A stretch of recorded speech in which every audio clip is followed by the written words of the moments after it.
이재명 대통령이 잠시 뒤에 신년 기자회견을 열고 새해 국정 운영 방향의 청사진을 제시합니다. 이해운 교행예산처 장관 후보자 임명 여부 등 쟁점 현안에 대해 어떤 생각을 밝힐지도 관심인데요. 취재기자 연결해서 자세한 내용 알아봅니다. 강진원 기자. 네, 청와대 춘추관입니다. 이 대통령의 신년 기자회견 어떻게 진행되는 겁니까?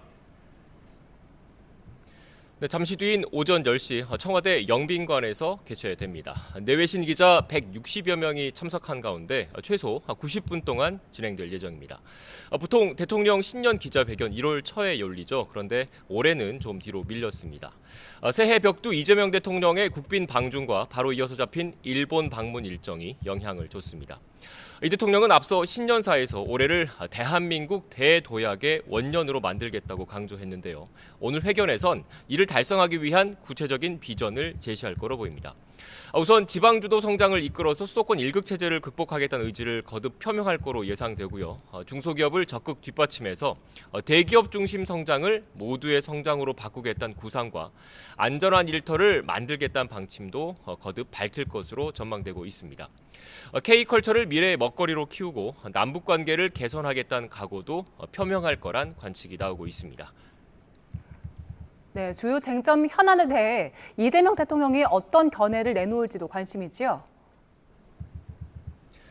네, 그렇습니다. 청와대는 오늘 회견에서 사전에 질문을 조율하는 이른바 약속 대련은 없다고 밝혔습니다. 기자들이 여러 현안 관련 질문을 자유롭게 하면 이 대통령은 즉석에서 답을 할 거란 의미입니다. 다만 답변이 특정 사안에 집중되는 것을 막기 위해서 크게 3개의 분야로 나누어서 질의응답이 진행됩니다. 우선 민생경제 부문에선 공급과 세제 등 부동산 대책과 고환율, 고물가 대책 등이 다뤄질 것으로 예상되고 있습니다. 외교, 안보, 국방 분야에선 남북 간 군사적 긴장 완화 조치와 북미 대화 지원 등 남북 관계 개선을 위한 해법이 주요 화두가 될 거로 예상되고 있습니다. 미중 갈등과 중일 대립이 고조되는 상황에서 국익 중심 실용 외교를 어떻게 펼쳐갈지도 주요 관심사 가운데 하나입니다. 정치, 사회, 문화 부문에선 이해운 기획예산처 장관 후보자 임명 여부에 대한 이 대통령의 생각에 시선이 쏠리고 있습니다. 공천 헌금과 통일교 의혹 관련 특검을 요구하는 야당과의 협치, 그리고 검찰 개혁과 당청 관계 등에 대한 입장도 관심 가는 사안으로 꼽히고 있습니다.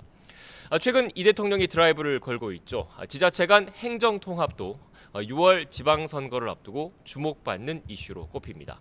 YTN은 잠시 뒤 이 대통령의 첫 신년 기자회견을 생중계로 전해드릴 예정입니다. 지금까지 청와대 춘추관에서 YTN 강진원입니다.